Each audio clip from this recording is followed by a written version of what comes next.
Actually, no, I spend the least amount of money on brand as I possibly can. I have a really, really great mental exercise for everyone to go through. You see an ad on Meta, and it's for the best new granola bar you've ever had in your life. And you're like, that looks cool. And so you click on it and you go to the website. You're like, man, this looks really, really good. Cool. And then you leave. I see another Meta ad and I was like, okay, that's pretty cool. They have a really cool, flavor that I like. And I'm going to go buy it. Point where you said, I'm going to go buy it. That is the decision to then Google search the brand. You do not end up just randomly Google search the brand and say, well, I want to buy it now. No, the decision as to what you want to buy happens before the branded search. That is the result of how many people made the decision before taking that action and before you spend the money. You're going to get the money anyway, high chance. So don't spend all of your ad spend there. Should we go into questions? Let's do it. All right. Jose V is here. Hey, Jose V. A longtime listener, watcher. At what budget level do you usually recommend for e-commerce businesses to start non-brand search campaigns? Yes. So it always, again, get those MPIs top of mind. Always. 100%. That's first thing to start. Go to the MPI, download it. Look at things like NCAC, CPNB. Learn those intimately. That will then inform you of your budget. Because right now, when you're looking at what budget level do you usually start with, non-brand search campaigns for e-commerce. Number one, I usually don't. I usually start just standard shopping first. Or if you have no omnichannel traffic, Performance Max. It could work great because you don't have any existing brand or existing customers or existing traffic to go after to mess everything up. Performance Max can work great. Non-brand search, hard. It's always more expensive than e-commerce, than shopping. Usually by about 40% more. Your CPCs from search to shopping, you're 40% more search CPC than shopping. But here's the difference. And Jose, I think this is something that I always ask people to take off their data hat, take off their Google Ads hat, put their marketer hat back on, and watch. And here's something great, Jose. I'm going to assume you sell Crocs. Okay, I know you don't, but I'm going to assume you sell Crocs. All right. Now, here's what I am going to tell you of reason why I don't start with search. A lot of times I won't even really run search for the first year for e-commerce. Here's the reason why.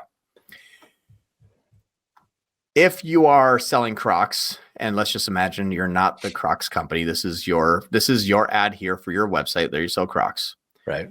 And these are the ads that you're also having that you're also running that are selling Crocs.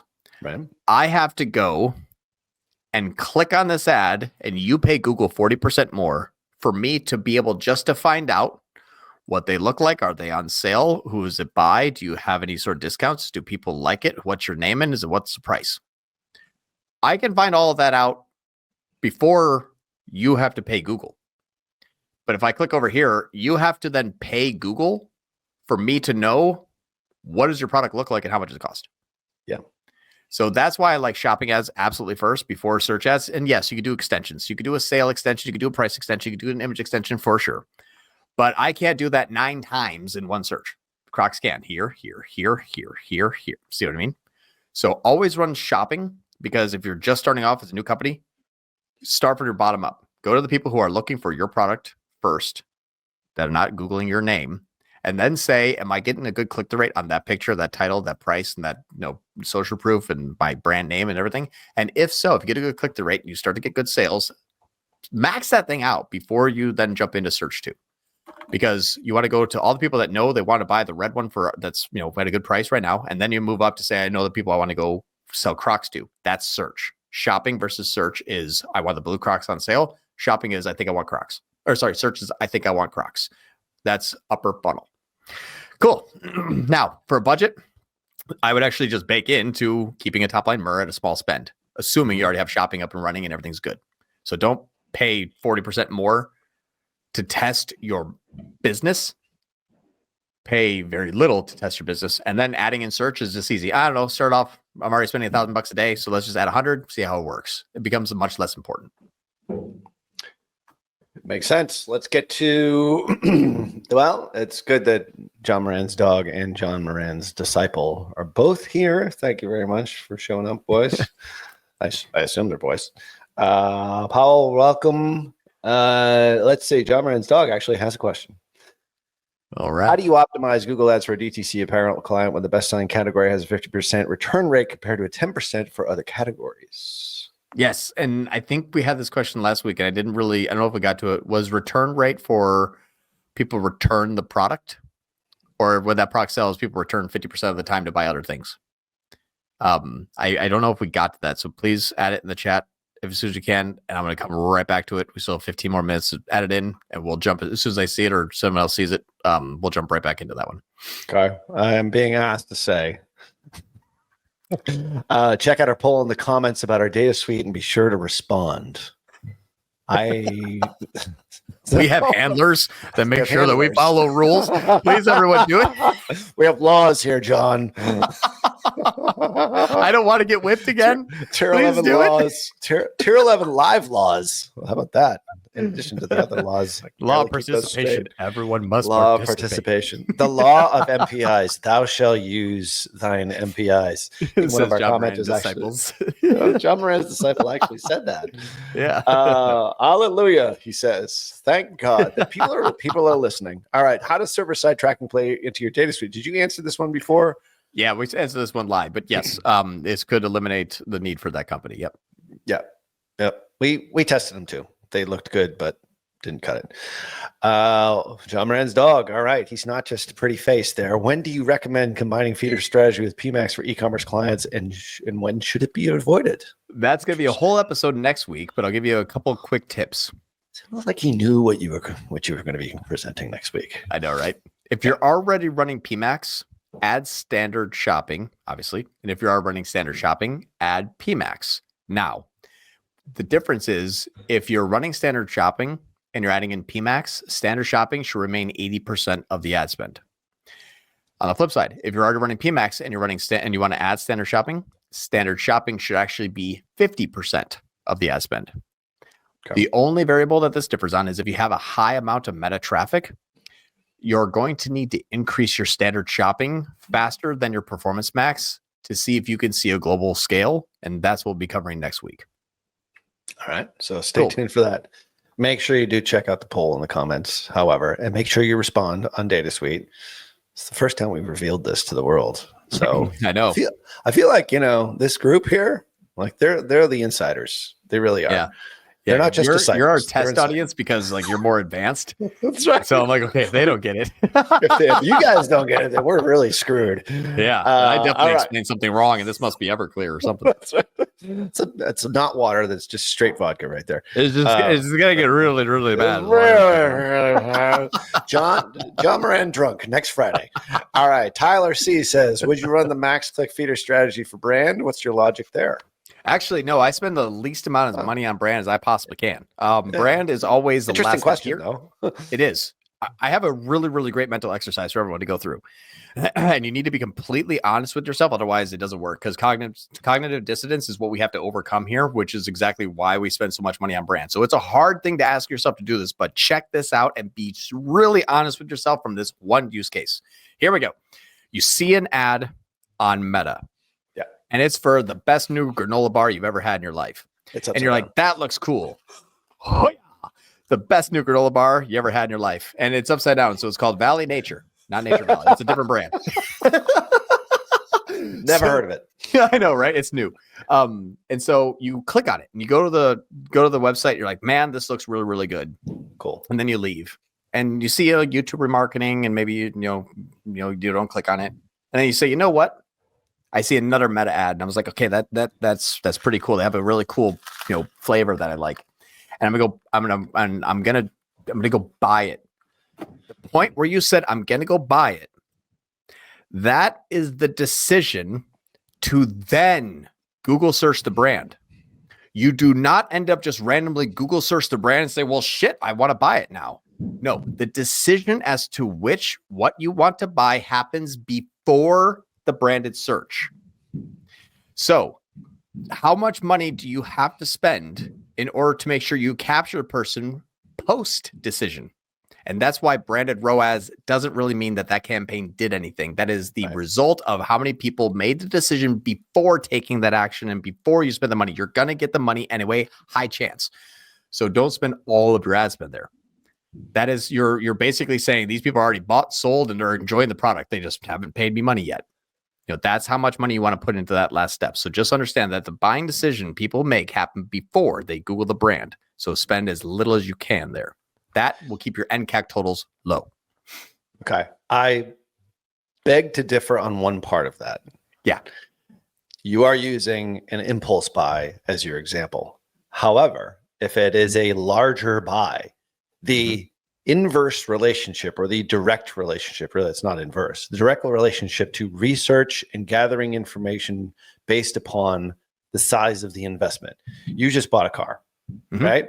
I've been actually going to the Jeep website. I've been Googling Jeep, going there, checking out that car. I am not ready to buy it yet. I am still in information gathering mode. So there is some value to branded search to a certain degree for people that are in the consideration phase, which is what I'm in right now. So how would you respond to that? Well, you're not close to your buying decision yet, because you were not going to, are you going to buy it off of Jeep.com? I'm probably going to go to the dealership.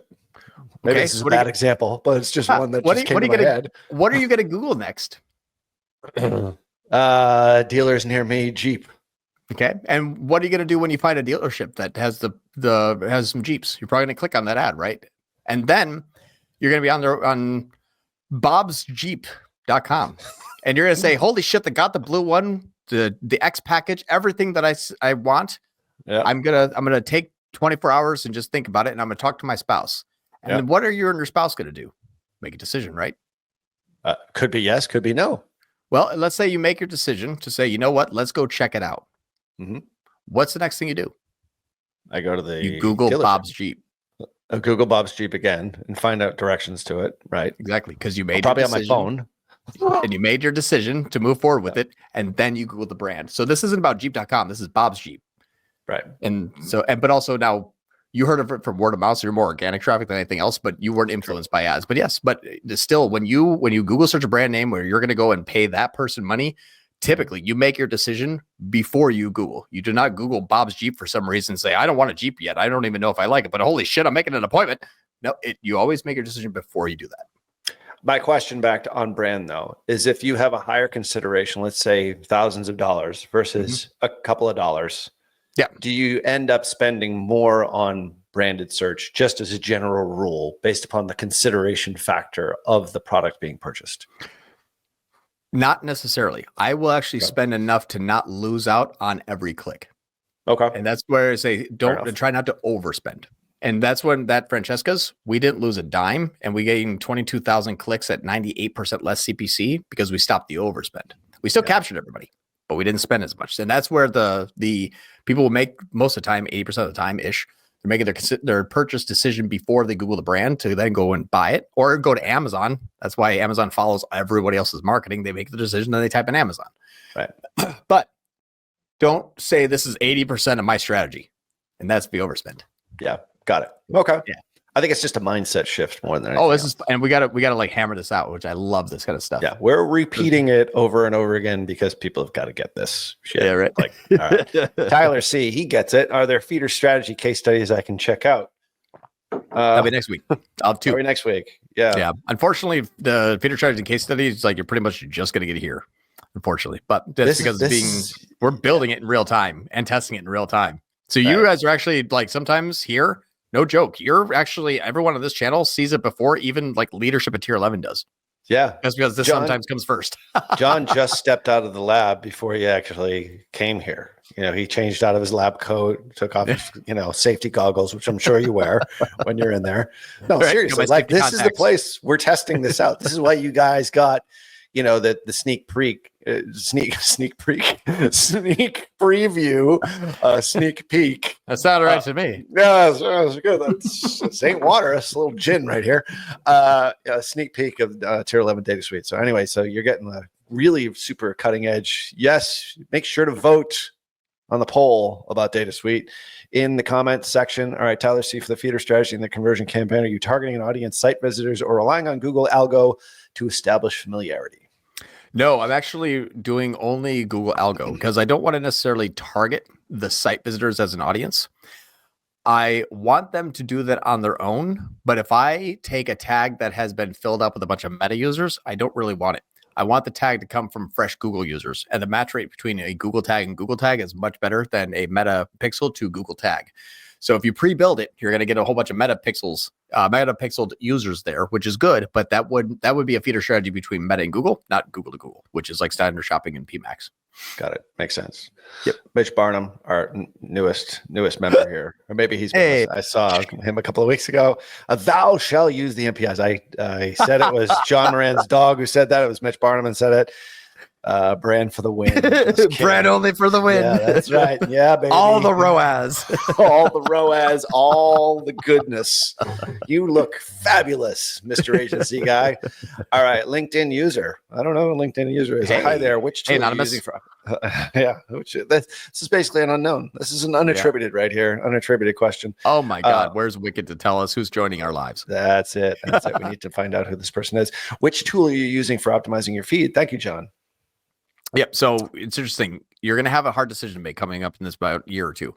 So if you haven't looked at the YouTube affiliate program that is being released in beta right now, highly recommend you go and check it out. YouTube affiliate means that Google is going to open up the floodgates to anybody that has a YouTube channel to simply go and select products from your catalog that they can autonomously put on their YouTube channel to go try to sell without you even knowing it. And then you have to pay them your commission, and you get to set the commission. So you're like, hey, if anybody comes to my YouTube channel and buys one of my products from your YouTube channel, I'll pay you 25%. And that is going to be an open, no holds bar. Everybody can be an affiliate if they wanted to. The problem is you only get that through Content API, which is the Google and YouTube app instead of Shopify. If you use Data Feed Watch, if you use Optimizely, you will no longer be eligible to join that YouTube affiliate program. Changing feed management tools suck. So before you decide if you're going to be choosing one or the other, see if you're going to want to be a part of that YouTube affiliate program. Because if you say, hey, you know what, that's something I probably could do in the future, just go with the Content API with Google YouTube app. If you're like, no, I'm never going to need affiliates to buy my product, I really like Data Feed Watch. That's one of my favorite ones. Yeah, they're great. They should be a sponsor of this show, I think, actually. I'm actually talking to Magdalena right now. So, oh yeah, that's right. Yep. Yeah, we got an email inbox. I got an email from her inbox, from her in my inbox right now. They can get it back to today. We've used them for years. I think they're great. All right, Ollie Leeboy. Nice cap, Ralph. Thanks. Yes, PBR for the win. It's a Friday, by the way. Yeah, exactly. All right, Joey, our buddy here. When scaling for Black Friday, do you scale a full budget spread out across the whole month, or do you save some time to eject at time of the sale? I actually reduce that time of sale almost like the day of, really. A lot of time that's going to be like the branded traffic and that kind of stuff. A very minority amount of people are looking for like last minute gifts and deals, and that's really expensive. My opinion is you start a week before your time lag and you scale up to as high as you possibly can afford until like the day before day of the Black Friday sale. And then you can, if you're a more impulse buy, keep it high during the result. But a lot of times what you'll find is that the people that are purchasing are new to the site 4, 5, 6, 7 days ago. So you don't have to spend it a bunch. You can do a really good job actually reducing by about half and getting 99% of what you were going to do, but you can save a lot of profitability that way. Cool. Got it. Thanks for the question, Joey. By the way, we're getting close with Joey's that referral from Joey. So appreciate that. Hey, Money with Mark. Look at this handsome devil. Off topic. I love the stash. But what it is Movember after all. But what would a lead gen Google Ads strategy look like at a high level? Yep. So I would use a feeder strategy on search. So use your exact match max clicks or manual CPC, then combine that with the TROAS or TCPA broad match using the same exact campaign, just clone with those two changes. Then I would use a DSA campaign at 20% of your ad spend using the dynamic ad targets that are also overlapping with the same landing pages that your broad match and your exact match search campaigns are also using. Make sure 10% of your money is allocated towards I would either do a phrase match or potentially exact match brand, but unless you have like such a unique name that you can broad match it, no one else is going to have like flubergaster.com. Like it's like nothing that's going to overlap with anything that you can use broad match should be fine. But that would be my kind of like first 4 things to start off with. Got it. Makes sense. Powell, as far as I know, a new watcher here. How do you deal with the situation when PMAX feed only with high ROAS still blocks the display of standard product ads manual CPC? I use a low T ROAS. This seems to be really aggressive. So if you have a PMAX feed only and it's doing really, really well, I will go down to like a 20, even a 10% T ROAS is have a standard shopping campaign, and I will double the ad spend compared to the PMAX. Usually just launches it to the moon. Okay. He says max click settings with large max CPC does not work. Well, max clicks, you really can't do like, I mean, you can set a max clicks bid cap, but I would run this thing on a low T ROAS or a high TCPA. Have it be smart bidding and have it be really aggressive. What that does is it does the same thing as Performance Max does, but that campaign says, well, I can spend twice as much. And so it earns a better ad rank. Now, if you should have your account be in October, where Google rolled through all the accounts and said, okay, PMAX no longer takes priority. You might be lagging behind, maybe, but that has worked in every account that I've tried it in. Yeah, got it. Dylan, yes, we are going to explain CDNs way more, but we're just giving you guys a sneak peek here and trying to make it as easily digestible as possible. You're absolutely correct. Yep. Static files. Yeah, we'll get more into that in other shows, especially when we have marketings. Yeah. Sign off. We sort of jumped the gun here. A lot of people don't realize it's it's not crazy, right? I know. Well, it's speed of light, really. I mean, it's not instantaneous. Nothing. Yeah. Did you eat the flowers from that jar, John? I don't know. This is an inside joke with Ollie. This is very important. Oh, that's it. Yeah. This is actually the flower water with plant food. It's like my protein shake. Who needs protein shakes when you have grow into a big, beautiful flower. That's it. That's it. It's going to start sprouting flowers on the top of his head. All right, Tyler, see, we only got time for like one or two more questions here. Yeah. Is there a point to testing feeder strategy for non-brand campaign targeting an audience like a members audience? I'm thinking no, but want to hear your take. Is there a point to testing feeder strategy for non-brand campaigns target? Yes, you absolutely could. Now you're going to have to clone those campaigns and target both of them. Don't leave one on observation because otherwise it just spikes out like crazy. My opinion, though, for audience, if it's not a known audience, be very weary of how Google classifies an audience. Right now in Q4, everybody is tagged with Black Friday, Cyber Monday shopping and Christmas shopping, even if they're like Jewish, just because they went to a website that had a sale. Like, it doesn't mean they're actually even interested in even Christmas. So just be very mindful that people that are like, you're shop on Black Friday, Cyber Monday. No, saying Christmas shoppers. Like, that's what's funny is like, because they visit websites, Google's like, oh, you went to a website that had a Christmas shopping sale. So you're on there. You're like, no, I just wanted shoes. They just happen to be running this. So the audiences are just more like their correlation, not causation. So be very mindful. The person that bought a drum set for their 5-year-old was a gardener. Did they buy it because they're a gardener? No. So that's the thing. Just be very, very mindful. And if it's not, if it's your own audience, that's not really feeder strategy because obviously you're not trying to find new people. So just be mindful of that first. Makes sense. Just so people know, Hanukkah actually starts on Christmas this year. Does it really? Isn't that strange? Yeah, my wife's Jewish. So she's not really Jewish. She's Jewish. That's funny. All right. Yes. Tier 11 can confirm he did eat all the flowers. And I think we actually got to all of our questions here. And congratulations to Stashes all year round from Money with Mark. That's amazing, Mark. The way to end it. Anyway, thank you everyone for your questions. We will be back next week. John's going to have a big reveal on some more stuff coming out of the lab. And we'll probably have a few more things on Data Suite as well.